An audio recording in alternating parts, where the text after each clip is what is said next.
Greetings. I'm speaking in February of 2023, and as I'm speaking, some of you are still experiencing harsh winter weather.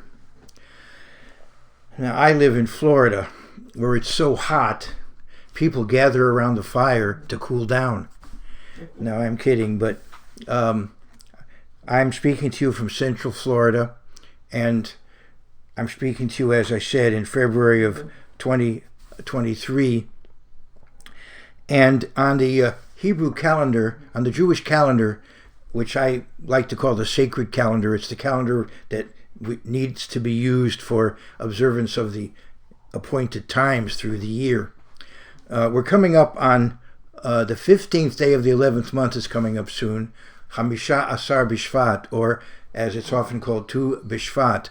And in ancient times, when the people of ancient Israel were figuring out their tithes on the produce of their trees, the new year for trees was Tu Bishvat. And along with that, related to that, is this psalm for the Sabbath day. I want to go to Psalm 92, the psalm for the Sabbath day, Mizmor Shir Liyom HaShabbat, and it is labeled that way in your translations. So I want to go to the conclusion of that psalm because it ties in with the coming Jewish Arbor Day. It says in verse 12 of that Psalm 92, "The righteous shall flourish like a palm tree. He shall grow like a cedar in Lebanon." And living in Florida, I see these tall, stately palm trees, and I've been in the land of Israel and seen them there. And of course, all of you know of the fabled cedars of Lebanon. "Those who are planted in the house of the Lord shall flourish in the courts of our God. They shall still bear fruit in old age. They shall be fresh and flourishing." A little bit of a tongue twister there, huh? "They shall still bear fruit in old age. They shall be fresh and flourishing." It's easier to do it in the Hebrew. Verse 15, "To declare that the Eternal is upright, he is my rock, and there is no unrighteousness in him." And you'll find Jesus Christ quoting this latter part of this verse 15 during the Feast of Tabernacles in John 7, indicating that he was in fact both human and divine, that there was no unrighteousness in him. So that is an inspiring passage as we old folks read these verses.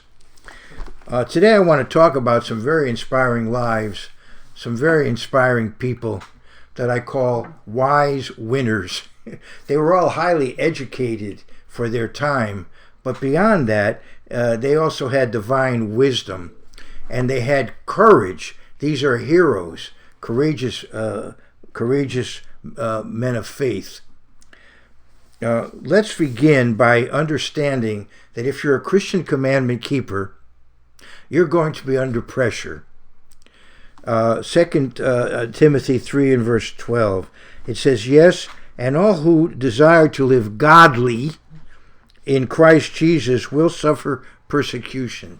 Your persecution is going to come from two sides, you might say. It comes, in that sense, from all sides.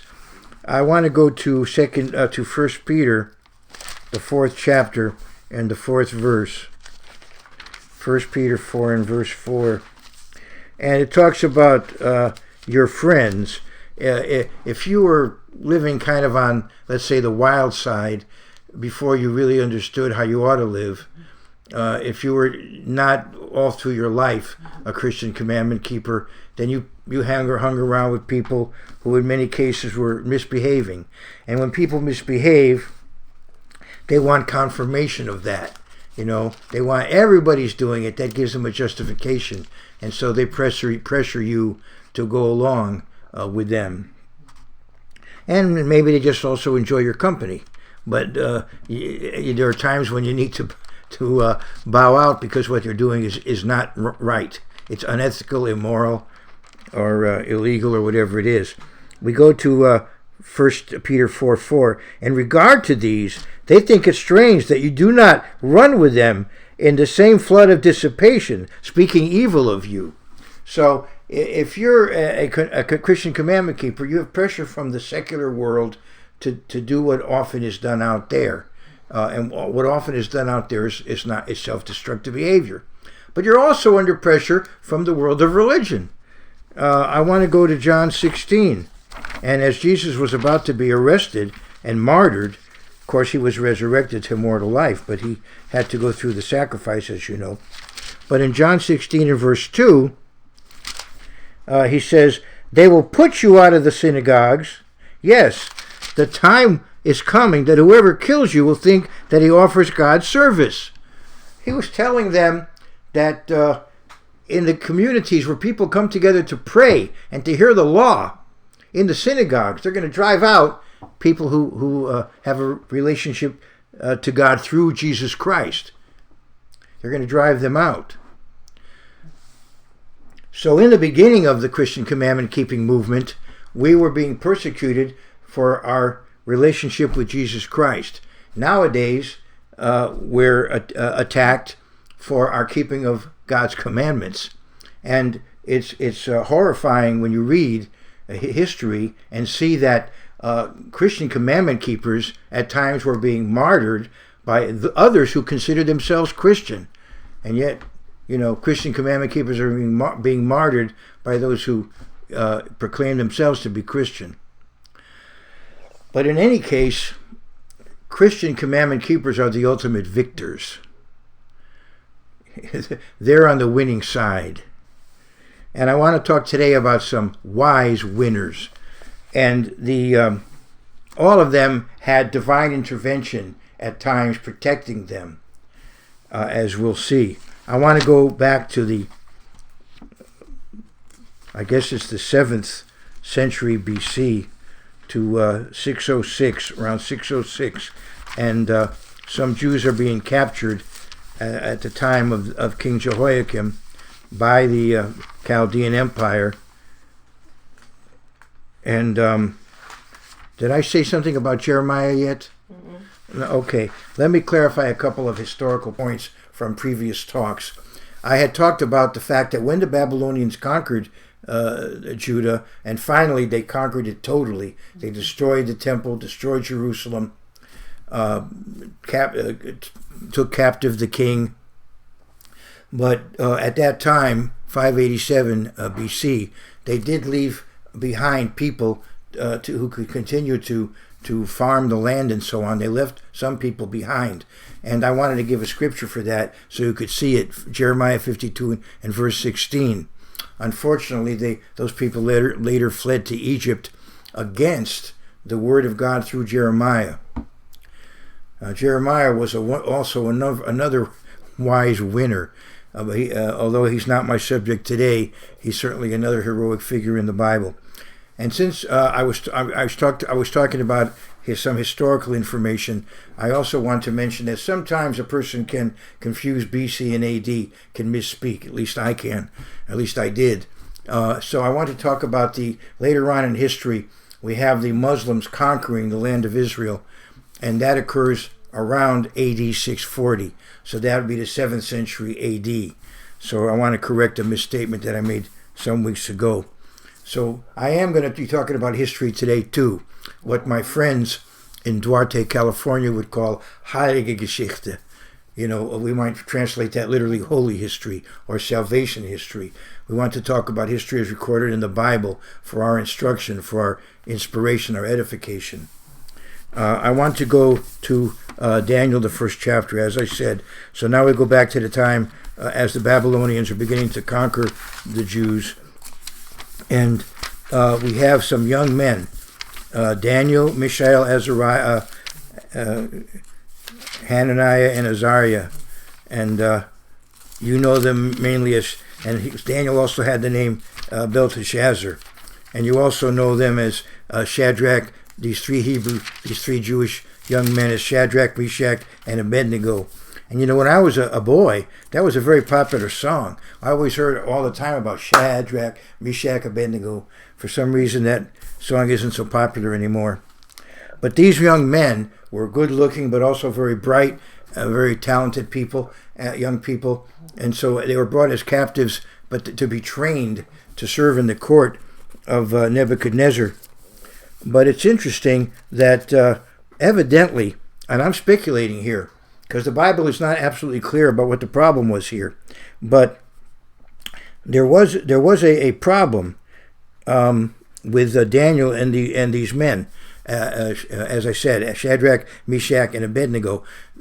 Evidently, when they served wine and meat, it was in connection with probably some pagan rituals. That when these trainees gathered together, there was first some kind of ritual, pagan ritual to the gods and goddesses, of that empire, the idols of that empire.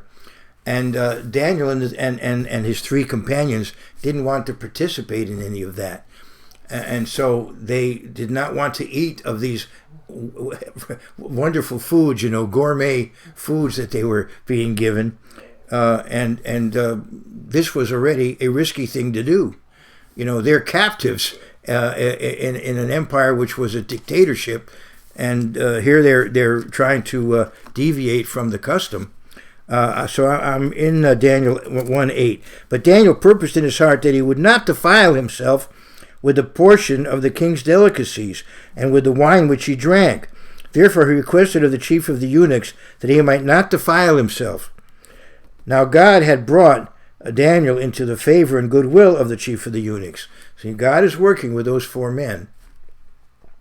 And the chief of the eunuchs said to Daniel, I fear my lord the king, who has appointed your food and drink. Excuse me. For why should he see your faces looking worse than the young men who are your age? Then you would endanger my head before the king. So Daniel said to the steward, now some people think that that's his name, Hamel-Tsar, but he's the steward.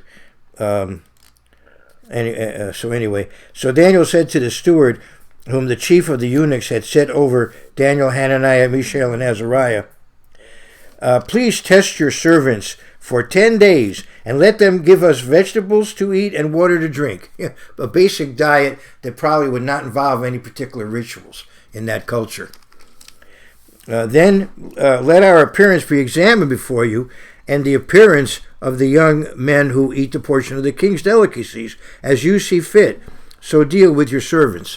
So that would mean that after 10 days, if they didn't look well, they could still go back to that other diet, and the fellow wouldn't be risking his life.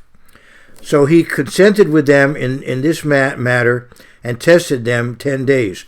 But at the end of the 10 days, their features appeared better and fatter in flesh than all the young men who ate the portion of the king's delicacies. Thus the steward took away their portion of delicacies and the wine that they were to drink, and gave them vegetables. And you see that God blessed them from that point on. And so they did. Now they were ready to have a career in the Chaldean courts.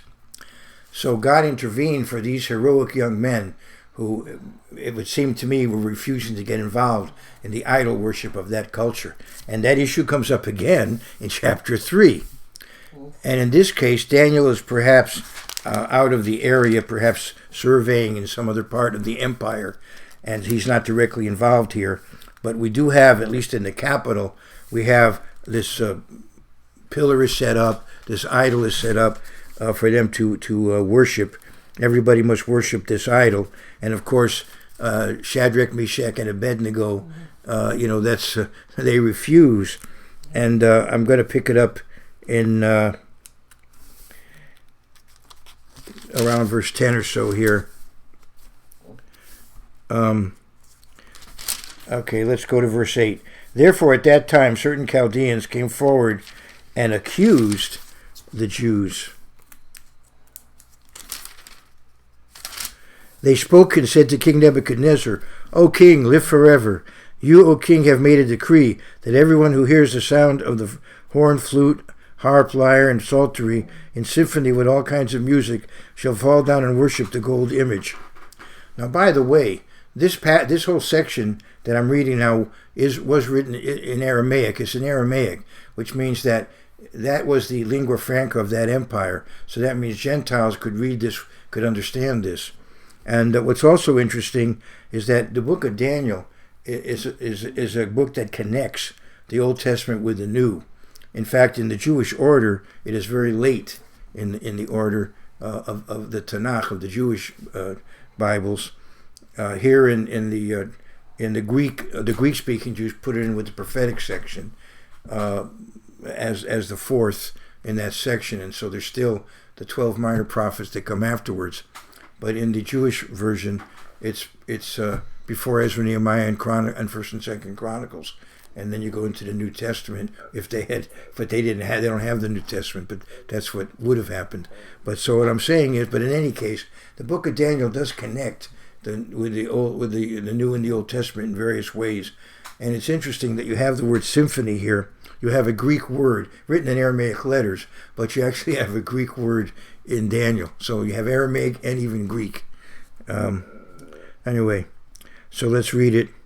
The sound of the horn, flute, harp, lyre, psaltery, and symphony with all kinds of music shall fall down and worship the gold image, and whoever does not fall down and worship shall be cast into the midst of a burning fiery furnace.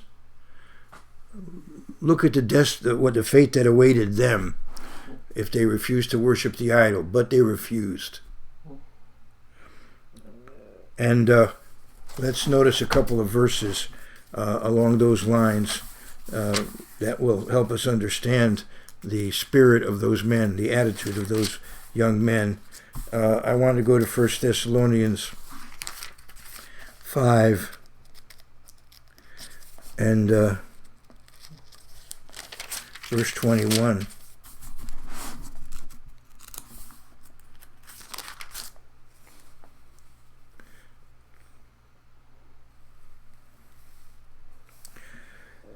It tells us, test all things. Hold fast what is good. Hold fast what is good. And it goes on to say, abstain from every form of evil. So these men were holding on to the truth in spite of the pressure. You know, this was what Paul wrote to the church at Thessaloniki. Salonica. He wrote to that church, the Thessalonians. I want to go to Revelation, and there you have a letter to the church at Philadelphia. Now that's the Philadelphia in what is today Turkey. So if they were alive today, though, maybe they would still be Eagle fans. Could be. But anyway, let's go to what God says in Revelation 3 and verse 11 to the church at Philadelphia. He says, behold, I am coming quickly. Hold fast, that no one may take your crown. I'll have more to say about the crown towards the end of the talk. Hold fast, that no one take your crown. These people were holding on to the truth in spite of the pressure. So anyway, here's the report, verse 12. There are certain Jews whom you have set over the affairs of the province of Babylon, Shadrach, Meshach, and abed-nego. These men, O king, have not paid due regard to you. They do not serve your gods or worship the gold image which you have set up. Then Nebuchadnezzar, in rage and fury, gave the command to bring Shadrach, Meshach, and abed-nego. So they brought these men before the king. Nebuchadnezzar spoke, saying to them, is it true, Shadrach, Meshach, and abed-nego, that you do not serve my gods or worship the gold image which I have set up? Now if you are ready at the time you hear the sound of the horn, flute, harp, lyre, and psaltery, and symphony with all kinds of music, that you fall down and worship the image which I have made, good. That's added, to get the thought going there. But if you do not worship, you shall be cast immediately into the midst of a burning fiery furnace. And who is the God who will deliver you from my hands? He had a very arrogant personality. God dealt with him in a very interesting way. If you read Daniel 7 and you read Daniel 4, but that's for another day. Shadrach, Meshach, and Abed-nego answered and said to the king, O Nebuchadnezzar, we have no need to answer you in this matter. If that is the case, our God, whom we serve, is able to deliver us from the burning fiery furnace, and he will deliver us from your hand, O king. But if not, in other words, even for whatever reason God chooses that at this point we'll be martyred. And martyrdom goes all the way from the time of Abel to, unfortunately, a yet future time. So let me go back and quit interrupting myself. If that is the case, our God, whom we serve, is able to deliver us from the burning fiery furnace, and he will deliver us from your hand, O king. But if not, let it be known to you, O king, that we do not serve your gods, nor will we worship the gold image which you have set up. Tremendous courage. Then Nebuchadnezzar was full of fury, and the expression on his face changed toward Shadrach, Meshach, and Abed-nego. He spoke and commanded that they heat the furnace 7 times more than it was usually heated. So he really was getting out of control. And you'll see the self-destructive nature of his behavior in a moment. And he commanded certain mighty men of valor who were in the army to bind Shadrach, Meshach, and Abed-nego and cast them into the burning fiery furnace. Then these men were bound in their coats, their trousers, their turbans, and their other garments, and were cast into the midst of the burning fiery furnace. Therefore, because the king's command was urgent and the furnace exceedingly hot, the flame of the fire killed those men who took up Shadrach, Meshach, and Abed-nego. Isn't that sad, to say the least? And these 3 men, Shadrach, Meshach, and Abed-nego, fell down, bound into the midst of the burning fiery furnace. Then King Nebuchadnezzar was astonished, and he rose in haste and spoke, saying to his counselors, Did we not cast 3 bound men into the midst of the fire? They answered and said to the king, True, O king. Look, he answered, I'm in verse 25. I see 4 men loose, walking in the midst of the fire, and they are not hurt. And the form of the 4th is like the Son of God, or like a Son of God. In other words, an angelic being. Bar Elohim, I believe, is the Aramaic there. It's like a Son of God.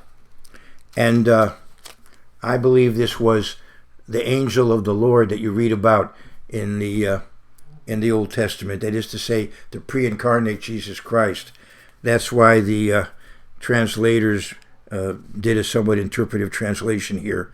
They put a definite article here, and they put a capital S. But it was an angelic being. But I do believe the translators are correct here. I believe that was the Logos with those 3 men. Then Nebuchadnezzar went near the mouth of the burning fiery furnace and spoke, saying, Shadrach, Meshach, Abed-nego, servants of the Most High God, come out and come here. Then Shadrach, Meshach, and Abed-nego came from the midst of the fire, and the satraps, administrators, governors, and the king's counselors gathered together, and they saw these men on whose bodies the fire had no power. The hair of their head was not singed, nor were their garments affected, and the smell of fire was not on them. What a witness to those people. And as I said, a Gentile could have been reading this. It is written in Aramaic. Nebuchadnezzar spoke, saying, Blessed be the God of Shadrach, Meshach, and Abed-nego, who sent his angel. Now here again, they capitalize it because they believe, They believe that this was the uncreated angel, who sent his angel and delivered his servants who trusted in him, and they have frustrated the king's word and yielded their bodies that they should not serve nor worship any god except their own God. Therefore, I make a decree that any people, nation, or language which speaks anything amiss against the God of Shadrach, Meshach, and Abed-nego shall be cut in pieces, and their houses shall be made an ash heap, because there is no other God who can deliver like this. So now they have protection for their convictions, as do the other Jews. Then the king promoted Shadrach, Meshach, and Abed-nego in the province of Babylon. So here are heroic men, and God intervening for them, and they stuck with the truth. And in that sense, the truth made them free, as we read in John. I want to go now to the example of Daniel, And you all know the story of what happened to him. This is very late in his life now. The Medo-Persian Empire is in charge, and they have someone ruling over the area of Babylon, over at least a portion of what is today Iraq, and evidently it's Cyaxares II, but that's a possibility. But anyway, he's called Darius in the Bible, and in this case, as you know, people were told you can only petition the king. You can't pray to any other being. And in verse 10, I'm sorry,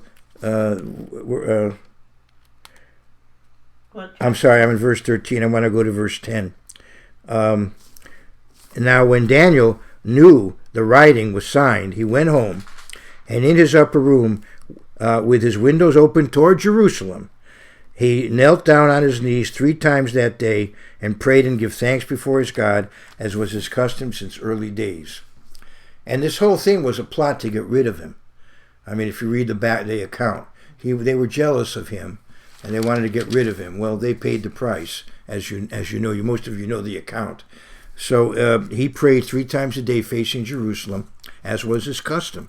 And the king was very upset when he heard he would have to do this to Daniel. He didn't want to do it.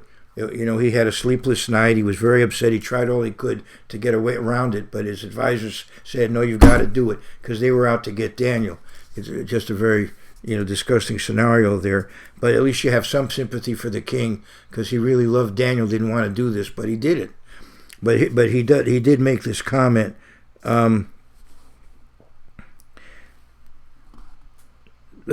think he makes a comment that, yes, I want to go to where the king tells him in verse 29, verse 20. And when he came to the den, he cried out with a lamenting voice to Daniel. The king spoke, saying to Daniel, Daniel, servant of the living God. By the way, this is also in Aramaic.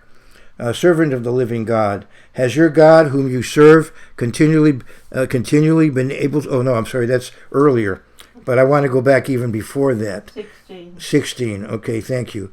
Linda's there again to help. So the king gave the command, and they brought Daniel and cast him before the den of lions. But the king spoke, saying to Daniel, your God, whom you serve continually, he will deliver you. So he even said it himself. But at the same time, it's like the people who said to Jesus Christ, we have faith, but we have belief, but help our unbelief. Even though he knew that God could do it, but still, there was that element there of doubt, and he was very concerned. And so as I said, he was up all night, etc. You can read about it. And then finally, in verse 20, now I'll go to verse 20. And when he came to the den, he cried out with a lamenting voice to Daniel. The king spoke, saying to Daniel, Daniel, servant of the living God, has your God, whom you serve, continually been able to deliver you from the lions? Then Daniel said to the king, O king, live forever. My God sent his angel and shut the lions' mouths so that they have not hurt me, because I was found innocent before him, and also, O king, I have done no wrong before you. Now the king was exceedingly glad for him and commanded that they should take Daniel up out of the den. So Daniel was taken up out of the den, and no injury whatever was found in him, because he believed in his God.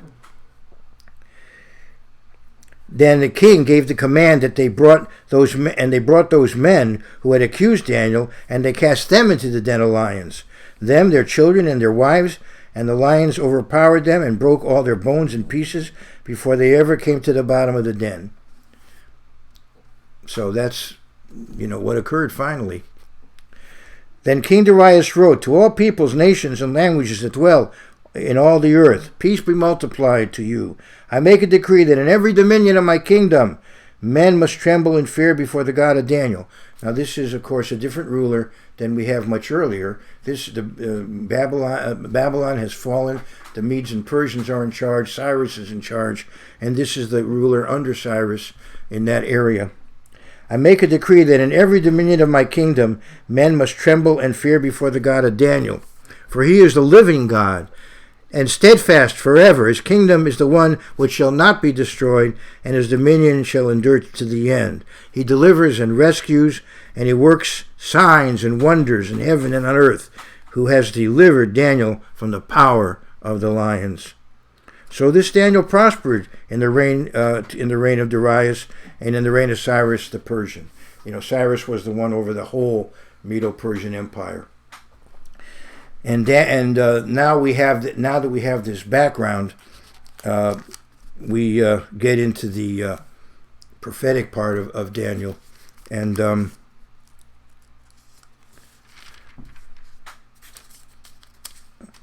I just want to make sure of something. I think it is in the right. No, I think it is correct. I'm going to hold that chapter 6 is in Aramaic, and as far as I remember. And well, what I want to do, I'll pull a Hebrew Bible from the shelf here, and